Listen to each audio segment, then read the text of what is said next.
students, my name is Lalit Jain. I am mathematics faculty in Resonance Institute. In previous lectures, we discussed what is rational number, representation of rational and irrational numbers, insertion of rational and irrational numbers. कुछ हमने problems भी discuss की थी जो कि previous कुछ ना कुछ important exams में आई हुई problems थी NTSC वगैरह के exams में. बहुत सारी प्रॉब्लम्स हम डिस्कस कर चुके हैं. जो आज हम पढ़ेंगे बिल्कुल नया फ्रेश टॉपिक है इस नंबर सिस्टम का, सर्ट्स, और ये बहुत इंपॉर्टेंट टॉपिक है. बहुत डिफ़िकल्ट भी हम बोल सकते हैं कि इसको अगर हम अच्छे लेवल पर लेकर जाएं तो डिफ़िकल्ट भी बन जाता है, और अगर नॉर्मल लेवल की बात करें तो ये इजी भी होता है. तो आज हम जो सर्ट्स पढ़ रहे हैं वो एक्चुअल में होता क्या होता है सर्ट्स, इसको किस तरह से अप्लाई किया जाता है, किस तरह से रैशनलाइजेशन किया जाता है, किस तरह से इसके प्रॉब्लम्स को सॉल्व किया जाता है. तो पहली चीज़ आती है कि what is a surds. Surds क्या है? सर्ट्स हमारे पास दो तरह के नंबर से रियल नंबर, एक रैशनल और इरेशनल नंबर. तो सर्ट्स रैशनल में बिलोंग करेगा या इरेशनल में बिलोंग करेगा, सबसे पहली चीज़ तो यही. तो अगर मैं सर्ट्स की बात करूँगा तो सर्ट्स एक इरेशनल नंबर है. कैसा नंबर है ये? Irrational number. अब सर्ट्स जो होता है वो किस फॉर्म में होता है? तो कोई भी नंबर जो कि एक nth रूट ऑफ a की फॉर्म में हो. n कहाँ पर लिखा हुआ है? रेडिकल साइन के ऊपर, और a इसके अंदर लिखा हुआ है. तो इस तरह की फॉर्म का कोई भी नंबर क्या होता है? सर्ट्स. या तो आप इसको इस तरह से लिखो, या फिर आप इसको क्या लिख सकते हो? a raise to the power 1/n. मतलब nth रूट का मतलब क्या होता है? 1/n. इसको रीड किया जाता है nth रूट ऑफ a. ये होता है हमारा सर्ट्स. मतलब कोई भी नंबर जो कि इस फॉर्म में हो, nth रूट ऑफ a की फॉर्म में, वो नंबर क्या होता है? सर्ट्स. सर्ट्स क्या है? एक इरेशनल नंबर. अब इंपॉर्टेंट चीज़ यहाँ पर ये है कि a क्या है, n क्या है, ये साइन किसको रिप्रेजेंट करता है, इसकी वैल्यूज़ क्या क्या हो सकती है. तो सबसे पहले अगर मैं a की बात करूँ तो a को हम बोलते हैं रेडिकेंड. क्या बोलते हैं? रेडिकेंड. अगर कोई भी एक सर्ट्स है, सर्ट्स के अंदर, रूट के अंदर जो भी टर्म लिखी होती है वो रेडिकेंड होती है, और रेडिकेंड को हमेशा क्या होना पड़ता है? Rational number. अगर मैं सर्ट्स के लिए बात कर रहा हूँ तो सर्ट्स के अंदर जो रेडिकेंड लिखा हुआ है वो क्या होना चाहिए? रैशनल. देखो मैंने दो चीज़ें बोली है. सर्ट्स वैसे तो इरेशनल नंबर है, लेकिन सर्ट्स के अंदर जो लिखा हुआ होता है रेडिकेंड, वो रैशनल होना चाहिए. दोनों में डिफरेंस है. अब इस वाले अगर मैं साइन को बात करूँ, nth रूट को, तो इस साइन को हम बोलते हैं रेडिकल साइन. इसको बोलते हैं रेडिकल साइन. और जो n होता है वो होता है या तो इंडेक्स, या ऑर्डर बोलो, या पावर बोल सकते हो आप, कि जो n होता है वो इंडेक्स होता है या ऑर्डर होता है. इसको रीड क्या किया जाता है? nth root of a. nth root of a लिखने के दो तरीके होते हैं, या तो आप इस तरह से लिखो, या a की पावर में क्या लिखो? 1/n. वैसे आपने प्रीवियस क्लासेस में देखा होगा, रूट 2 को हम क्या लिख देते हैं? 2 की power half. Cube root of 2 को क्या लिख देते हैं? 2 की पावर 1/3. तो ये क्यूब रूट ऑफ 2 का मतलब यही हुआ कि जो 3 पावर लिखी हुई है वो 3 नहीं है, क्या है? 1/3. जब भी यहाँ पर रेडिकल साइन के साथ में कुछ लिखा जाता है तो वो कहाँ चला जाता है? 1/n में चला जाता है. तो सर्ट्स क्या है? बेसिकली एक इरेशनल नंबर है. किस फॉर्म का? nth रूट ऑफ a की फॉर्म का. जैसे हमने प्रीवियस क्लास में एक्सपोनेंट्स पढ़ा है कि a की पावर n वाला, वैसे ही यहाँ पर 1/n पावर है. भाई एक्सपोनेंट्स में हम a की पावर n लेते हैं, यहाँ पर a की पावर क्या लेना है? 1/n लेना है. जैसे एक्सपोनेंट्स के अंदर हमने कुछ लॉ पढ़े थे, कुछ रूल्स होते हैं एक्सपोनेंट्स के क्वेश्चंस को सॉल्व करने के लिए. यहाँ पर भी सर्ट्स के कुछ लॉ होते हैं. तो लॉ से स्टार्ट करते हैं. Law of surds. कुछ स्पेशल टाइप के लॉ होते हैं. जैसे अगर मैं फर्स्ट की बात करूं कि nth रूट ऑफ a लिखा हुआ है, क्या लिखा हुआ है? nth रूट ऑफ a, और मैं इसकी पावर कितनी लगा रहा हूं? n.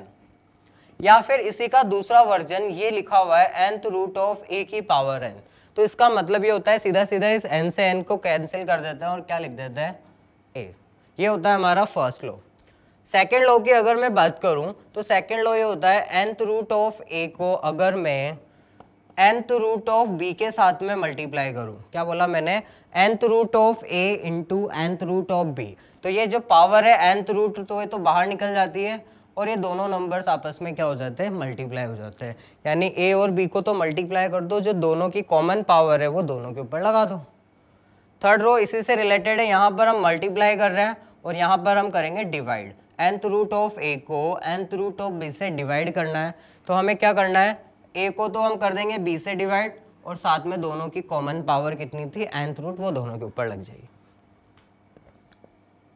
फोर्थ नंबर का जो लो है वो कुछ इस तरह से है कि nth root of mth root of a लिखा हुआ है। क्या लिखा हुआ है? nth root of mth root of a। हम क्या कर सकते हैं, इस m और n की पोजीशंस को आपस में इंटरचेंज भी कर सकते हैं। m बाहर आ जाएगा, उसके बाद n आएगा और उसके बाद a लिखा होगा, या हम दोनों को आपस में प्रोडक्ट भी कर सकते हैं, m nth root of a। ये होता है हमारा फोर्थ लो। फिफ्थ जो लो होता है वो ये होता है कि suppose nth root of a कोई नंबर लिखा हुआ है, लेकिन मुझे पावर n नहीं चाहिए, मुझे कोई और पावर चाहिए। जो और पावर कैसे बनेगी, n को किसी नंबर से मल्टीप्लाई करना है। मैंने मान लिया कि n को मुझे किससे मल्टीप्लाई करना पड़ रहा है, p से। तो जब आप किसी एक्सपोनेंट को, किसी n को p से मल्टीप्लाई कर रहे हो तो हमें क्या करना पड़ेगा, a की पावर में भी क्या लगाना पड़ेगा, p। देखो यहाँ मल्टीप्लाई हो रहा है और यहाँ किस में जा रहा है, पावर में। ये चीज़ ध्यान रखिए। और सबसे इंपॉर्टेंट प्रॉपर्टी है फिफ्थ नंबर की प्रॉपर्टी, बहुत बार काम में आती है। एक लास्ट लो और होता है, वो ये होता है कि जैसे nth रूट ऑफ a को अगर मुझे mth रूट ऑफ a के साथ मल्टीप्लाई करना है, क्या बोला मैंने, nth रूट ऑफ a को mth रूट ऑफ a के साथ मल्टीप्लाई करना है, तो क्या होगा, ये बन जाता है n mth root of a की पावर m प्लस n। देखो इस वाली प्रॉपर्टी और इस वाली प्रॉपर्टी में डिफरेंस ये था, nth root of a and nth root of b क्या बन जाता था, nth रूट ऑफ ab। लेकिन ये वाली जो प्रॉपर्टी वो है nth रूट ऑफ a, साथ में यहाँ पर n था, यहाँ पर क्या आ गया m, mth root of a। यहाँ पर दोनों रेडिकेंड्स अलग अलग थे a और b, यहाँ पर दोनों के इंडेक्स अलग अलग है।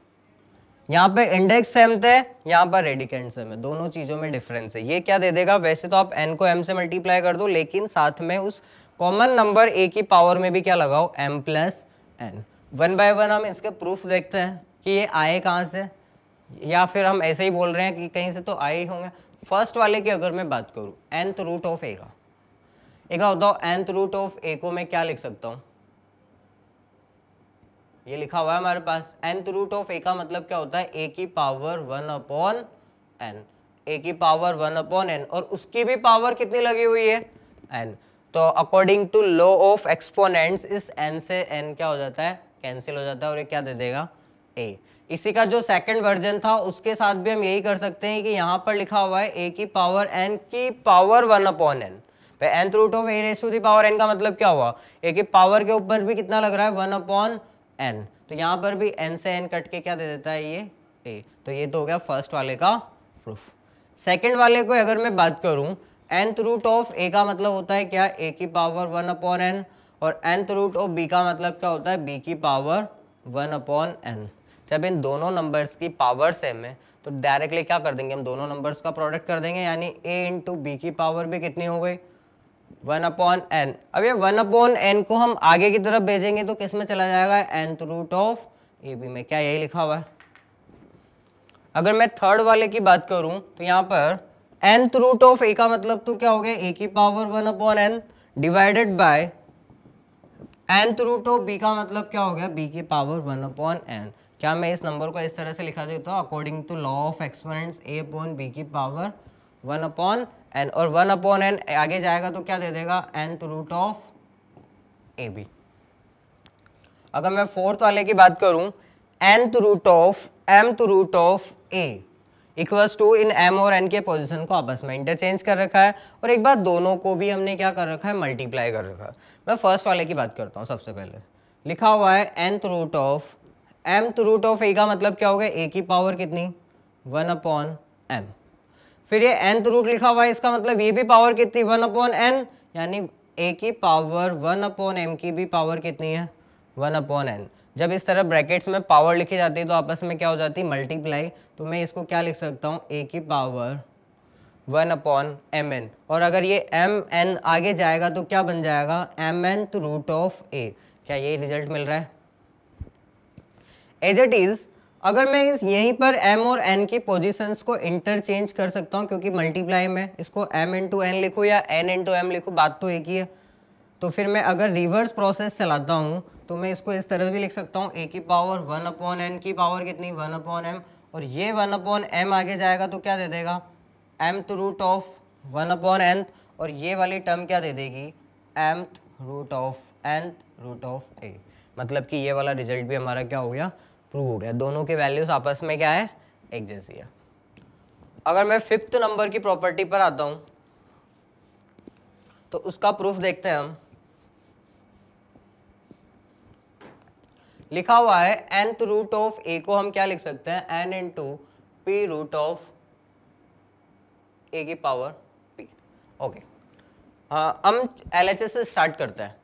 इसका मतलब क्या होता है, a की पावर 1/n। मैंने क्या करा, ऊपर नीचे दोनों को p से मल्टीप्लाई कर दिया। भाई सेम नंबर से अगर मैं न्यूमरेटर डिनोमिनेटर को मल्टीप्लाई करूंगा तो वैल्यू पर कोई इफेक्ट आएगा नहीं, और ये क्या बन गया, a की पावर p/np। इसको मैं कुछ इस तरह भी लिख सकता हूँ, a की पावर p और साथ में 1/np। ये 1/ap तो कहाँ पहुँच, 1/np तो पहुँच जाएगा आगे, यानी इसको मैं क्या लिख दूंगा, np root of a raise to the power p। क्या ये रिजल्ट है हमारा, कि दोनों को मल्टीप्लाई कर दो पावर में तो, और a की पावर पर जिस नंबर से मल्टीप्लाई कर रहे हैं उस नंबर को। 6 वाले पर आते हैं।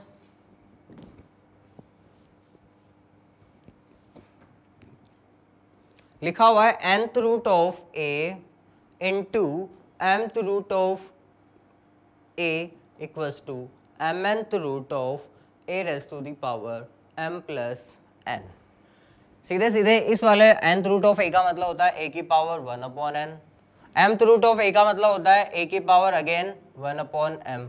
According to law of exponents, अगर दो नंबर्स प्रोडक्ट में है और दोनों के बेस सेम है तो उन दोनों की पावर्स क्या हो जाती है, ऐड हो जाती है, और दोनों की पावर जैसे ही ऐड होगी मैं इसको इस तरह से लिख सकता हूँ 1/n प्लस 1/m। अगर LCM की बात करूँ तो mn LCM हो जाएगा, m आगे आएगा और n पीछे की तरफ m प्लस n। मैं इसको कुछ इस तरह भी लिख सकता हूँ, a की पावर m प्लस n और 1/mn। तो ये 1/mn कहाँ पहुँच जाएगा आगे, यानी कि क्या दे देगा, mnth root of a raise to the power m plus n। तो ये हो गया हमारा 6 नंबर वाले का प्रूफ। यानी कि इन दोनों का डिफरेंस ये था कि एक में एक्सपोनेंट सेम है, पावर सेम है और रेडिकेंड अलग है। यहाँ पर एक्सपोनेंट डिफरेंट है लेकिन रेडिकेंड सेम है। इससे रिलेटेड भाई ये जो लॉ ऑफ एक्सपोनेंट से किसके ऊपर लगाओगे आप, किसी ना किसी ऑपरेशंस के ऊपर। मतलब क्या हम सर्ट्स को ऐड कर सकते हैं, क्या हम दो सर्ट्स को मल्टीप्लाई कर सकते हैं, क्या हम दो सर्ट्स को प्रोडक्ट कर सकते हैं, क्या सब्ट्रैक्ट कर सकते हैं, ये सारी चीज़ें होगी तभी तो हम लॉ ऑफ एक्सपोनेंट्स को अप्लाई कर पाएंगे। तो अब हमारा जो नेक्स्ट टॉपिक होगा वो होगा ऑपरेशंस ऑन सर्ट्स। सर्ट्स के ऊपर ऑपरेशंस, ऑपरेशंस के अंदर कौन कौन सा, प्लस, माइनस, मल्टीप्लाई और डिवीजन। तो फर्स्ट हम स्टार्ट करते हैं एडिशन एंड सब्ट्रैक्शन। मतलब हमारे पास अगर दो सर्ट्स है तो उन दो सर्ट्स को मैं कब कब ऐड कर सकता हूँ, कब कब उसको सब्ट्रैक्ट कर सकता हूँ, कुछ ना कुछ रूल्स जरूर होंगे। तो हमारी वो कंडीशंस क्या है जब भी हम दो सर्ट्स को प्लस कर सकते हैं या नहीं कर सकते हैं, वो डिपेंड करता है कि सर्ट्स किस फॉर्म में है, किसका रेडिकेंड क्या है, उसकी पावर क्या है। तो अगर मैं ऐड और सब्ट्रैक्शन करने की बात कर रहा हूँ तो दो सर्ट्स जब ही ऐड होंगे जब दोनों के रेडिकेंड और पावर या इंडेक्स क्या हो, सेम हो। मतलब हम हर किसी सर्ट्स को किसी के भी साथ ऐड नहीं कर सकते, हम तभी ऐड कर पाएंगे जब दोनों के एक्सपोनेंट यानी दोनों की पावर और दोनों के रेडिकेंड्स इक्वल हो। जैसे अगर मैं बात करूं a into nth root of p plus b into nth root of p।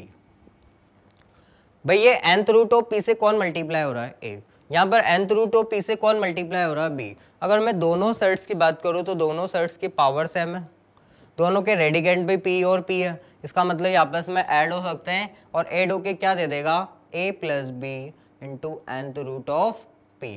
वह nth रूट ऑफ p से a भी मल्टीप्लाई हो रहा था और b भी मल्टीप्लाई हो रहा है। अगर मैं इस तरह सिंप्लीफाई समझूं तो nth रूट ऑफ p को मैंने कॉमन निकाल लिया, कॉमन निकालने के बाद इधर से मिलेगा a और इधर से क्या मिलेगा, b। सेम यही कंडीशन सब्ट्रैक्शन के साथ में लगेगी कि जैसे a into nth root of p में से मुझे माइनस करना है b into nth root of p को। तो nth रूट ऑफ p को अगर आप कॉमन ले लेते हो तो क्या मिलेगा, a minus b into nth root of p। nth root of p को बाहर निकालना है a माइनस बी। मतलब कहने का मतलब ये है कि multiplication sorry addition and subtraction तभी लग सकते हैं दो सेट्स में जब उनके रेडिकेंड्स और उन दोनों का ऑर्डर या पावर क्या होना चाहिए, सेम होना चाहिए। दूसरा अगर मैं बात करूं मल्टीप्लीकेशन एंड डिवीजन की, कि दो सर्ट्स का मल्टीप्लाई कैसे करें, दो सर्ट्स का डिवीजन कैसे करें, तो उसका भी एक प्रोसेस होता है कि दो सर्ट्स का मल्टीप्लिकेशन को करने के पहले हमें उन दोनों की इंडेक्स को चेक करना होता है कि दोनों के इंडेक्स सेम है या नहीं है। अगर सेम नहीं है तो हमें उन्हें सेम बनाना पड़ता है। ऐसा नहीं बोल रहा हूँ कि मैं दोनों की अगर इंडेक्स अलग अलग है तो मैं मल्टीप्लाई नहीं कर सकता है, दोनों की पावर अलग अलग है मल्टीप्लाई नहीं कर सकता। मल्टीप्लाई कर सकते हैं लेकिन उसके पहले हमें उसकी पावर को क्या करना पड़ता है, इक्वल बनाना पड़ता है। जैसे ही पावर इक्वल बनेगी हम आपस में उन दोनों को मल्टीप्लाई कर सकते हैं। तो एक जनरल एग्जांपल अगर मैं बात करूं कि a को मुझे मल्टीप्लाई करना है suppose nth root of p से, और b को भी मल्टीप्लाई करना है सपोज मुझे b into nth root of q लिखा हुआ है, तो हम क्या करेंगे, बाहर वाले नंबर्स को तो as it is multiply a into b, दोनों का इंडेक्स सेम है तो nth root of p into q। अगर डिवीजन होता है suppose a into nth root of p को मुझे डिवाइड करना है b into nth root of q से, तो सीधे सीधे a को तो करेंगे हम b से डिवाइड और nth रूट के अंदर क्या आ जाएगा p upon q, a divided by p, दोनों के पावर्स nth रूट थी, p भी किससे डिवाइड हो जाएगा q से। ये होता है हमारा मल्टीप्लिकेशन एंड डिवीजन। अब ऐसे थ्योरेटिकली तो कुछ समझ में आता नहीं है, हम इसके ऊपर कुछ रिलेटेड एग्जांपल्स करते हैं। जैसे पहले हम एडिशन सब्ट्रैक्शन पे करेंगे, ये ध्यान रखना हमें लॉ ऑफ सर्ट्स का यूज लेते हुए चलना है। जैसे कुछ एग्जांपल्स लेते हैं।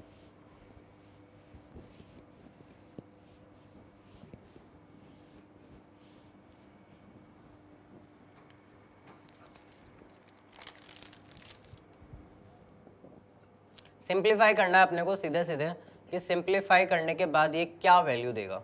First is √75 minus √147 plus √50 minus √32। मुझे इसको सिंप्लीफाई करना है। अब जब सिंप्लीफाई करना है, और एक चीज़ और बता दूं, जब यहाँ पर कुछ भी पावर नहीं लिखी होती तो हम इसको बाय डिफॉल्ट 2 कंसिडर करते हैं। मतलब स्क्वायर रूट तो लिखा हुआ है तो स्क्वायर रूट का मतलब क्या हो जाता है, पावर 1/2। तो यहाँ पर 75 की पावर 1/2 लिखी हुई है, मतलब 75 के हमें फैक्टर्स करने पड़ेंगे। 75 को मैं कुछ इस तरह लिख सकता हूँ 5 इंटू 5 इंटू 3, भाई 5 इंटू 5 25, 25 इंटू 3 75। 147 की अगर मैं बात करूँ तो 147 में एक फैक्टर तो मिल रहा है 3, बचेगा 49, और उस 49 को मैं क्या लिख सकता हूँ 7 इंटू 7। 50 की अगर मैं बात करूँ तो 50 को भी क्या लिखूंगा 5 इंटू 5 इंटू 2। और अगर 32 की बात करूँ तो 32 के अंदर कितने 2 होते हैं, 5 बार 2 लिखा जाता है, तो मैंने लिख दिया 32 को कुछ इस तरह से। स्क्वायर रूट्स को हम बचपन में प्रीवियस क्लासेस में ये पढ़ते हुए आते हैं कि हमें 2-2 के पैर बनाने पड़ते हैं और एक पैर को हम क्या लिख देते हैं, बाहर निकाल के लिख देते हैं। तो 5 के अगर मैं 2 पैर से, तो एक पैर को तो मैंने निकाला बाहर, 5 इंटू क्या मिलेगा √3। ये 5 √3 के साथ मल्टीप्लाई में, मैंने ये नहीं बोला है कि √3 के साथ में पावर में नहीं है ये 5, ये मल्टीप्लाई में। यहाँ से भी 2 7 में से एक 7 बाहर निकलेगा और क्या मिलेगा √3। यहाँ से भी 2 5 में से एक 5 बाहर निकलेगा और क्या मिलेगा √2। यहाँ से 2 के 2 पैर बनेंगे और 2 पैर मतलब कि 4 बाहर निकल के क्या दे देगा √2। अब हमें हमारा जो सर्ट्स का एड और सब्ट्रैक्शन है वो तभी अप्लाई होता है जब दोनों के रेडिकेंड्स और दोनों की पावर सेम होती है। तो यहाँ पर अगर मैं √3 वाले की बात करूँ तो दोनों के रेडिकेंड 3 है, दोनों की पावर भी 1/2 है, स्क्वायर रूट का मतलब 1/2, तो ये आपस में ऐड हो सकते हैं। 5 - 7 मतलब माइनस का 2 इंटू √3 और 5 - 4 मतलब 1 टाइम्स ऑफ √2। तो अगर मैं इसको सिंप्लीफाई फॉर्म में लिखूँ तो √2 - 2 इंटू √3 लिख सकता हूँ। ये हो गया हमारा सिंप्लीफिकेशन। एक और एग्जांपल लेते हैं।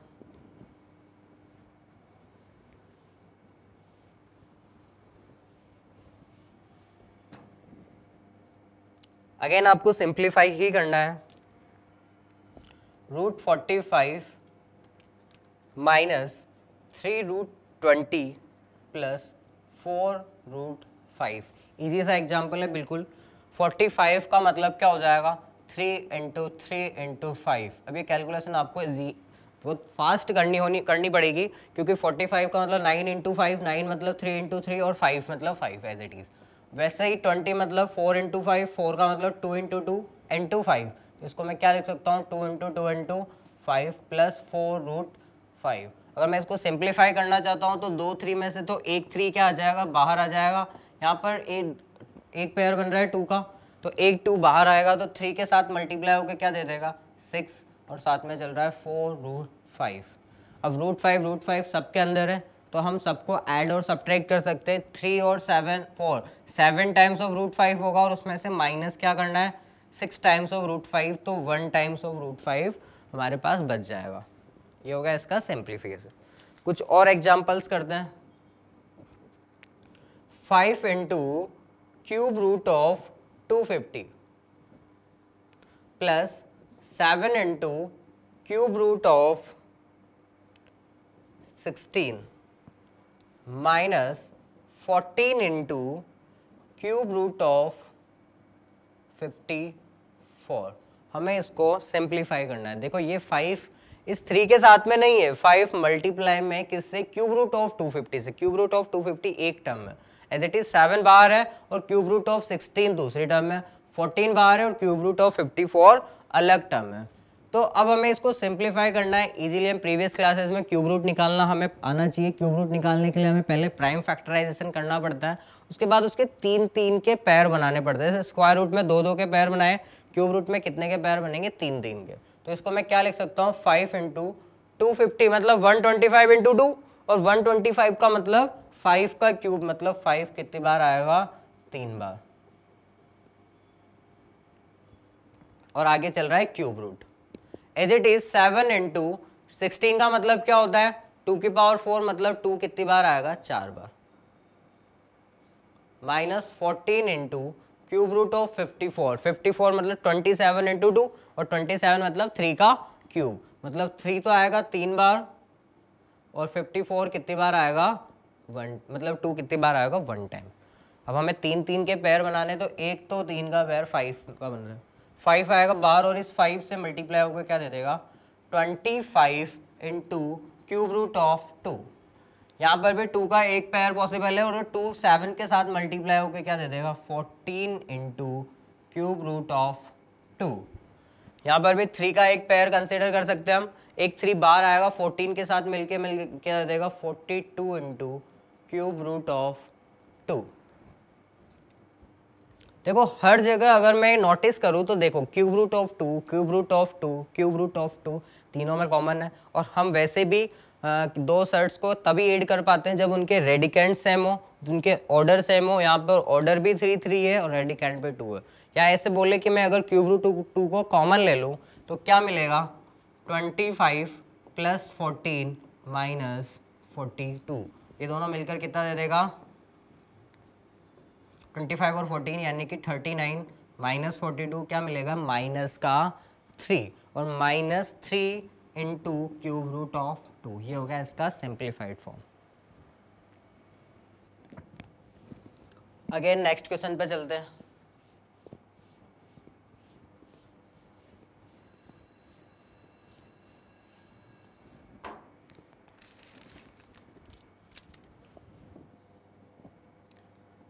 Square root of 24 by 8 plus square root of 54 by 9। सीधा सीधा सिंप्लीफाई करना, बहुत इजी सा क्वेश्चन है। रूट 24 का मतलब क्या होता है 24 के 3 फैक्टर्स 4 मतलब 8 इंटू 3 और 8 मतलब 2 का क्यूब इंटू 3, 54 मतलब 3 का क्यूब इंटू 2 अपॉन यहाँ पर 8 है और यहाँ पर 9 है। स्क्वायर रूट है, क्यूब रूट तो है नहीं। स्क्वायर रूट इसका मतलब 2 के पेयर बनाने हैं तो यहाँ पर 2 3 टाइम्स है, 2 मिलकर एक 2 बाहर निकल जाएगा और अंदर मिलेगा 1 टाइम 2 एंड 3 मतलब स्क्वायर रूट ऑफ 6। अगर मैं यहाँ से बात करूँ तो क्यूब रूट ऑफ 3 में से 2 3 के जो पेयर बन के बाहर आएगा एक 3 और एक 3 अभी भी बाकी है, उसके साथ में मल्टीप्लाई हो जाएगा, 6 दे देगा और क्या मिलेगा 9। 2 से 8 को काटेंगे 4 टाइम्स, 3 से 9 को काटेंगे 3 टाइम्स, यानी कि square root of 6/4 plus square root of 6/3। दोनों में स्क्वायर रूट ऑफ 6 है, चाहूँ तो मैं कॉमन ले सकता हूँ और ऐड कर सकता हूँ। इधर मिलेगा 1/4 और इधर मिलेगा 1/3। 1/4 और 1/3 की अगर मैं बात करूँ तो एलसीएम होगा 12। 4 को 3 से मल्टीप्लाई करेंगे तो 12 और 3 को 4 से मल्टीप्लाई करेंगे तो 12। यहाँ पर 3, यहाँ पर 4, यानी 7/12 ऑफ स्क्वायर रूट ऑफ 6। ये हो गया हमारा सिंप्लीफाई। नेक्स्ट क्वेश्चन पर आते हैं। क्यूब रूट ऑफ 2 को मल्टीप्लाई करना है किसके साथ, 4th रूट ऑफ क्यू। देखो अभी अलग पैटर्न का क्वेश्चन आ चुका है। इस पैटर्न के क्वेश्चन में क्या करेंगे, क्यूब रूट ऑफ 2 को मल्टीप्लाई करना है 4th रूट ऑफ 3 से। अब ये मल्टीप्लाई तब ही पॉसिबल है, मैंने आपको मल्टीप्लिकेशन के लिए एक चीज बताई थी कि दो सर्ट्स का मल्टीप्लिकेशन तभी पॉसिबल है जब दोनों के ऑर्डर सेम हो। अब ऑर्डर अगर सेम नहीं है तो मुझे क्या करना पड़ेगा, सेम बनाना पड़ेगा। अब सेम बनाने के लिए मेरे पास एक प्रॉपर्टी है 5th नंबर का लॉ। 5th नंबर के लॉ के अकॉर्डिंग मैं क्या बोल सकता था कि nth रूट ऑफ a को मैं क्या लिख सकता हूँ, n इंटू पी का रूट ऑफ a की पावर p। मुझे इस प्रॉपर्टी को ध्यान में रख के यहाँ पर इसको अप्लाई करना है। भाई यहाँ पर क्यूब रूट है मतलब 3 है, यहाँ पर 4 है, दोनों को अगर मुझे एक जैसा इक्वल बनाना है तो मैं एलसीएम के इक्वल बना दूं। 3 और 4 का एलसीएम कितना, 12, यानी मुझे अगर इस 3 को 12 बनाना है तो 4 से मल्टीप्लाई करना पड़ेगा और इस 4 को अगर 12 बनाना है तो 3 से मल्टीप्लाई करना पड़ेगा, तभी इन दोनों की पावर्स को मैं एलसीएम यानी 12 के इक्वल बना सकता हूं। तो मैंने तो क्या करा, इस क्यूब रूट वाले 3 को तो किया 4 से प्रोडक्ट। तो जैसे ही अगर मैं किसी पावर को किसी नंबर से मल्टीप्लाई करता हूं तो मुझे उस नंबर की भी पावर में क्या अंदर जाना पड़ेगा, पावर लगानी पड़ेगी 2 की पावर 4 इनटू इस 4 को भी बनाना है 12, तो 4 को 12 बनाने के लिए मुझे 3 से मल्टीप्लाई करना पड़ेगा और इस 3 की पावर में भी क्या लगाना पड़ेगा, क्यूब। तो अब अगर मैं नॉर्मली देखूं तो ये तो हो गया 12th रूट ऑफ 2 की पावर 6, 4 का मतलब 16, और ये हो गया 12th रूट ऑफ 3 का क्यूब यानी कि 27। दोनों में 12th रूट है, नंबर्स लिखे हुए हैं। तो अब यहाँ पर कौन सी प्रॉपर्टी लगेगी, कौन सी प्रॉपर्टी लगेगी, जब दोनों के ऑर्डर सेम हो, दोनों के नंबर, दो रेडिकेंड्स अलग अलग हो, तो क्या मैं सेकंड लॉ लगा दूं, nth root of a into nth root of b equal to nth root of a into b, यानी कि 12th रूट ऑफ 16 इंटू 27। हम चाहे तो इसको प्रोडक्ट करके लिख सकते हैं, चाहे अपन ऐसे भी छोड़ सकते हैं, जैसे 432 हो जाएगा। नेक्स्ट क्वेश्चन पर चलते हैं। ये इंपॉर्टेंट चीज़ है यहाँ पर कि हमें उन दोनों की पावर्स को सेम बनाने के लिए किस नंबर से मल्टीप्लाई करना है, वो नंबर को हमें उस रेडिकेंट की पावर के ऊपर भी लगाना पड़ेगा।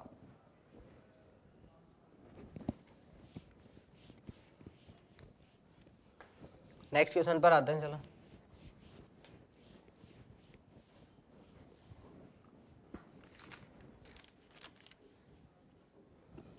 सिंप्लीफाई करना है सीधा सीधा। Square root of 8 a raise to the power 5 into b, product करना है cube root of 4 a square b square. देखो ध्यान से सुनने वाली चीज ये है कि यहाँ पर स्क्वायर रूट है और यहाँ पर क्या है, क्यूब रूट है। 3 मल्टीप्लाई में नहीं है, क्यूब रूट वाला 3 है। तो जब दो सर्ट्स की अगर मैं बात कर रहा हूँ तो दो सर्ट्स को मैं मल्टीप्लाई तो तभी कर पाऊंगा जब उनके ऑर्डर क्या बने, सेम बने। अब यहाँ पर कुछ भी नहीं है, इसका मतलब मैं क्या कंसिडर कर सकता हूँ, 2, और 2 और 3 का एलसीएम होता है 6, मतलब मुझे आगे वाले 2 को भी 6 बनाना है और इस 3 को भी कितना बनाना है, 6 बनाना है। ये 2 6 कब बनेगा, जब मैं इसको 3 से मल्टीप्लाई करूंगा, और ये 3 6 कब बनेगा, जब मैं इसको 2 से मल्टीप्लाई करूंगा। तो मैं इसको क्या लिख सकता हूँ, 2 into 3 cube root of 6th root of 8a5b का क्या करना पड़ेगा मुझे, क्यूब। क्योंकि हमने यहाँ पर 2 को 3 से मल्टीप्लाई किया है तो नंबर पर भी पावर कितनी लगानी पड़ेगी, 3। एज इट इज यहाँ पर मुझे इसको 2 से मल्टीप्लाई करना पड़ेगा, और जब 2 से मल्टीप्लाई करेंगे तो यहाँ पर भी क्या होगा, 4a स्क्वायर b स्क्वायर का स्क्वायर। अब अगर मैं देखूँ तो ये तो बन गया 6 रूट ऑफ 8 का क्यूब, a की पावर 15 और b का क्यूब, और ये हो गया 6 रूट ऑफ 4 स्क्वायर ए की पावर 4 बी की पावर 4। अब मैं आराम से इन दोनों को मल्टीप्लाई कर सकता हूँ कि 6 रूट के अंदर क्या आ जाएगा, 8 का क्यूब इंटू 4 का स्क्वायर ए की पावर 15 इंटू ए की पावर 4 बी का क्यूब इंटू बी की पावर 4। अगर मैं इसको थोड़ा सा और सिंप्लीफाई करना चाहूँ तो 8 का मतलब तो क्या होता है 2 का क्यूब, तो 2 का क्यूब का भी क्या हो रहा है क्यूब। 4 का मतलब होता है 2 का स्क्वायर और स्क्वायर का भी क्या हो रहा है वापस से अगेन स्क्वायर। ए की पावर 15 और ए की पावर 4 मिलकर कितना बन जाएगा ए रेज़ टू दी पावर 19 और बी 3 एंड बी 4 मतलब बी की पावर भी कितनी हो गई 7।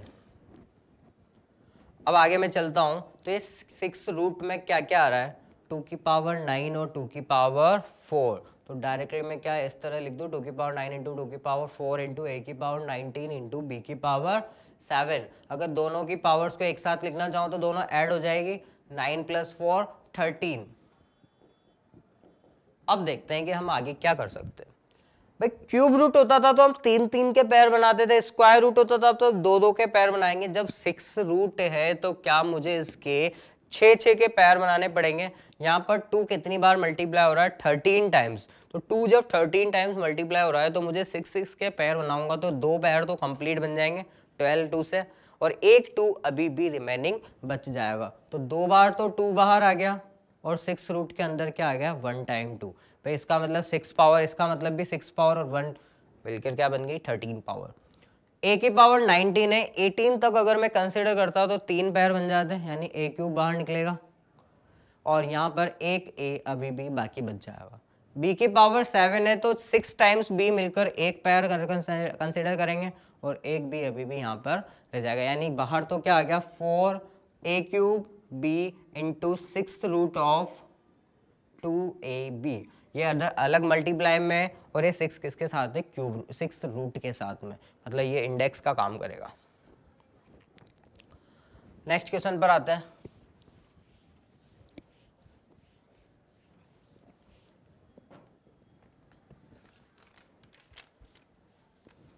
इस बार डिवीजन का क्वेश्चन है कि डिवीजन का क्वेश्चन ये है कि स्क्वायर रूट ऑफ 24 को मुझे डिवाइड करना है क्यूब रूट ऑफ 200 से।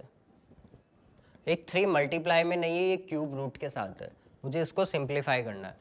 देखो अब डिवीजन के केस में भी वही प्रॉब्लम है जो मल्टीप्लिकेशन के केस में थी कि हम डायरेक्टली इन दोनों को मल्टीप्लाई या डिवाइड नहीं कर सकते। करना क्या पड़ेगा, यहाँ पर कुछ भी पावर नहीं है तो 2 पावर है, 2 और 3 जो पावर्स है उन दोनों को इक्वल बनाना पड़ेगा। 2 और 3 को इक्वल कैसे बनाएंगे, उनके एलसीएम के इक्वल। 2 को और 3 का एलसीएम कितना होता है 6, तो 2 को 6 बनाने के लिए हमें क्या करना पड़ेगा 3 से मल्टीप्लिकेशन और 3 को 6 बनाने के लिए वापस 2 से मल्टीप्लिकेशन। तो ये तो क्या बन जाएगा 2 × 3 24 का क्यूब डिवाइडेड बाय 3 × 2 और 200 का, यहाँ पर 2 से मल्टीप्लाई किया था तो 2 पावर लगाई, यहाँ पर 3 से मल्टीप्लाई किया था तो 3 पावर लगाए। दोनों में 6 रूट हो चुका है, दोनों को क्या करेंगे आपस में डिवाइड, तो 24 हो गया 3 बार और 200 कितनी बार हो गया 2 बार। भाई देखो दोनों पे 6 पावर थी, मैंने 6 पावर को यहाँ पर लगा दिया बाहर। 24 3 बार था और 200 2 बार था, डिवीजन था तो मैंने भी बीच में डिवीजन लगाया। देखते हैं किसी से कट रहा है, कट रहा हो तो कितनी बार कटेगा। और 24 की बात करूँ तो ये 4 से कट जाएगा 6 टाइम, ये कट जाएगा 50 time, again 3 time and 25 time, ये भी 3 टाइम 25 टाइम। तो 24 × 3 × 3 यानी कि 6 रूट ऑफ 24 × 9 अपॉन 25 × 25 कितना हो जाएगा 625। अगर एक बार और प्रोडक्ट करूँ तो 24 × 9 कितना हो जाएगा 63216 अपॉन 625। ये हो गया हमारा फाइनल आंसर। नेक्स्ट क्वेश्चन पर आते हैं।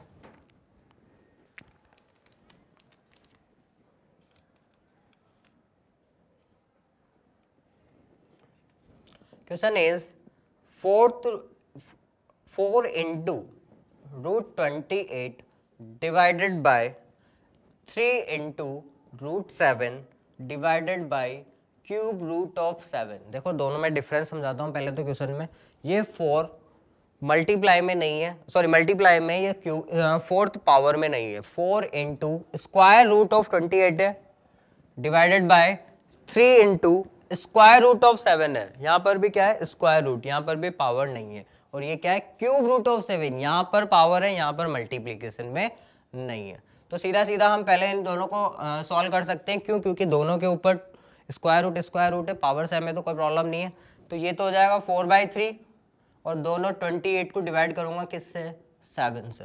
28 डिवाइडेड बाय 7 होता है कितना 4, और 4 का स्क्वायर रूट 2 बाहर आ जाएगा, यानी कि कितना दे देगा 8/3। 4 into 2 8/3।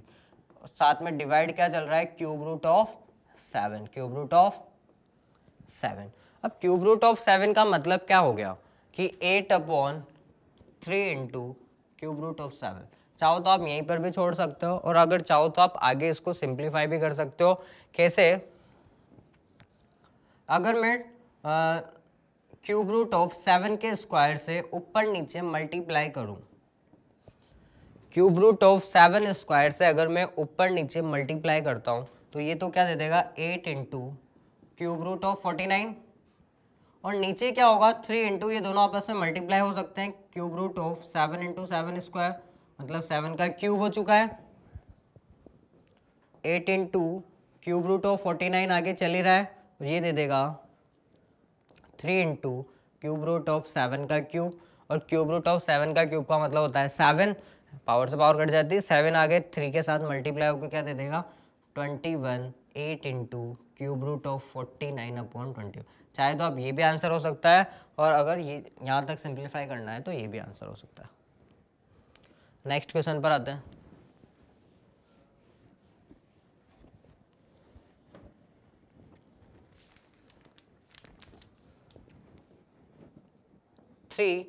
Square root of 3 plus 2 into square root of 27 plus 7 square root of 3। इसको सीधे सीधे सिंप्लीफाई करना है। भाई यहाँ पर ये भी क्या है 3 इंटू रूट 3 है, स्क्वायर रूट 3 है, यहाँ पर भी प्रोडक्ट में पावर नहीं है, यहाँ पर सीधा सीधा लिख रहा है क्यूब रूट ऑफ 3। ये तो है 3 रूट 3। 27 का मतलब होता है 3 इंटू 3 इंटू 3, 3 बार 3 मल्टीप्लाई करना है, स्क्वायर रूट लगा हुआ है तो एक 3 बाहर आ जाएगा, 2 के साथ मल्टीप्लाई होकर क्या दे देगा 6, और यहाँ पर मिलेगा रूट 3। साथ में क्या चल रहा है 7/√3। 3 टाइम्स ऑफ रूट 3 और 6 टाइम्स ऑफ रूट 3 मिलकर बन जाएगा 9 टाइम्स ऑफ रूट 3/7√3। अगर मैं यहाँ पे रूट 3 को एलसीएम लूँ तो रूट 3 एलसीएम लेने के बाद इस रूट 3 के साथ मल्टीप्लाई होगा 9 into root 3 into root 3 plus 7।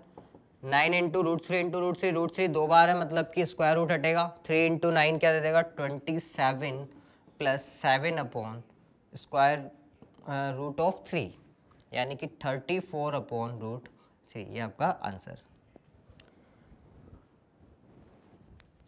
Next question पर आते हैं।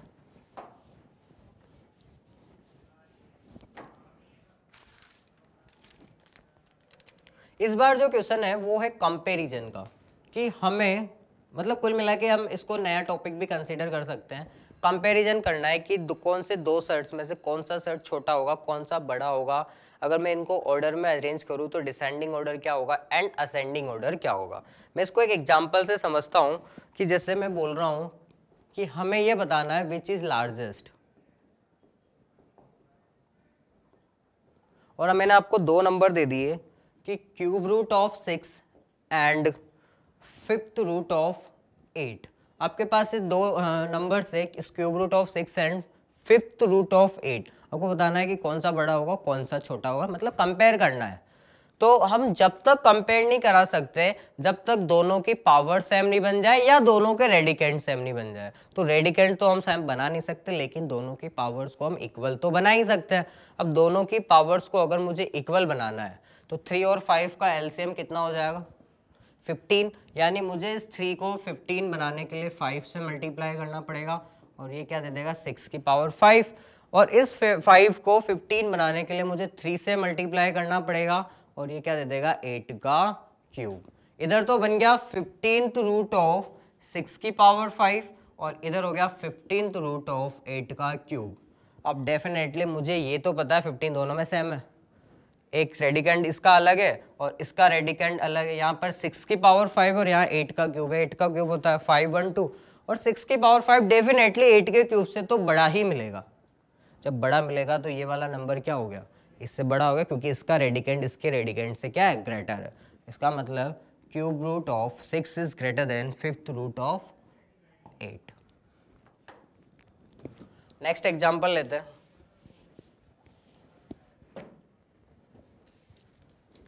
कंपेयर कराना है वापस से हमें square root of 1/2 and cube root of 1/3 को, कि कौन सा बड़ा है। सबसे पहली चीज, यहाँ स्क्वायर रूट का मतलब 2 लिखा हुआ है और यहाँ 3 लिखा हुआ है, दोनों का एलसीएम होता है 6। इस 2 को 6 बनाने के लिए मुझे 3 से मल्टीप्लाई करना पड़ेगा, तो यहाँ पर भी पावर 3 लगानी पड़ेगी। इस 3 को 6 बनाने के लिए मुझे 2 से मल्टीप्लाई करना पड़ेगा, मतलब 1/3 पर भी क्या लगाना पड़ेगा, स्क्वायर लगाना पड़ेगा। ये तो बन गया 6th रूट ऑफ 1/8 और ये हो गया 6 रूट ऑफ 1/9। अब हमें ये पता करना है कि 1/8 बड़ा होता है या 1/9, जो बड़ा होगा वो बड़ा नंबर हो जाएगा। तो अगर मैं 1/8 और 1/9 का कंपैरिजन करूँ, 1 तो दोनों में सेम है, इसका डिनोमिनेटर इसके डिनोमिनेटर से छोटा है, या ऐसे बोले कि इसका डिनोमिनेटर बड़ा है, जिसका डिनोमिनेटर बड़ा होगा वो नंबर क्या हो जाएगा, छोटा हो जाएगा। 1/8 इज ग्रेटर देन 1/9, इसका मतलब 6 root of 1/8 is also greater than 6 root of 1/9, मतलब कि root 1/2 is greater than cube root of 1/3। एक और एग्जांपल लेते हैं इसका। इस बार हमें अरेंज करना है या तो डिसेंडिंग ऑर्डर में या असेंडिंग ऑर्डर में, मतलब बहुत सारे नंबर्स होंगे, 3-4 नंबर्स होंगे, उनको असेंडिंग डिसेंडिंग ऑर्डर में किस तरह से अरेंज किया जाता है। तो क्वेश्चन है arrange √2 cube root of 3 and 4th root of 5 in ascending order. ये आपके पास 3 नंबर है और इन तीनों नंबर्स को क्या करना है, असेंडिंग ऑर्डर में अरेंज करना है, मतलब पहले छोटा फिर उससे बड़ा और फिर उससे बड़ा। हमने अभी बताया जब तक कंपैरिजन नहीं कर सकता, जब तक दोनों के तीनों या जितने भी नंबर्स हैं उन सबकी पावर सेम नहीं बन जाए। यहाँ पर कुछ नहीं लिखा हुआ, मतलब 2 लिखा हुआ है, 2, 3 और 4 कंपैरिजन करना है। 2, 3, 4 का एलसीएम सीधे सीधे अगर मैं बात करूँ तो एलसीएम होता है 2, 3, 4 का 12। तो इस 2 को 12 बनाने के लिए मुझे क्या करना पड़ेगा, 6 से मल्टीप्लाई, तो 2 × 6 और यहाँ पर हो जाएगा 2 की पावर 6। इस 3 को 12 बनाने के लिए मुझे 4 से मल्टीप्लाई करना पड़ेगा, तो पावर भी क्या लगानी पड़ेगी, 4। और इस 4 को 12 बनाने के लिए 3 से मल्टीप्लाई करना पड़ेगा, तो 12 की पावर भी कितनी लगेगी, 3। आगे देखते हैं। ये तो हो गया 6 रूट ऑफ, मतलब 2 × 6 मतलब 12th रूट ऑफ 2 की पावर 6 का मतलब डायरेक्टली 64, 12th रूट ऑफ 81, 3 की पावर 4 मतलब 81 और 12th रूट ऑफ 12 का क्यूब होता है 1728। अब अगर मैं यहाँ पर देखूँ तो तीनों में 12th रूट लगा हुआ है, नंबर है 64, 81 और 1728, तो definitely 1728 is greater then 81 and 81 is greater then 64। तो यानी जो इनका असेंडिंग ऑर्डर है वो क्या होगा, सबसे छोटा यही है, उससे बड़ा यानी कि ऑलरेडी अरेंज थे। Square root of 2 is less than cube root of 3 is less than 4th root of 5। ये हो गया इनका असेंडिंग ऑर्डर। तो आज की क्लास को यहीं ख़त्म करते हैं। आज हमने क्या क्या पढ़ लिया है, सर्ट्स क्या होते हैं, सर्ट्स के लॉ क्या होते हैं, सर्ट्स के ऑपरेशंस क्या होते हैं, कि ऐड कैसे करते हैं दो सर्ट्स का प्रोडक्ट कैसे किया जाता है, डिवीजन कैसे किया जाता है, और उसके बाद हमने ये देखा कि दो सर्ट्स में कंपैरिजन कैसे किया जाता है, कि कौन सा सर्ट्स बड़ा है कौन सा सर्ट्स छोटा है। अगली क्लास में अपन इसके रैशनलाइजेशन देखेंगे, what is a rationalization, surds को रैशनलाइज कैसे किया जाता है, वगैरह वगैरह। Thank you.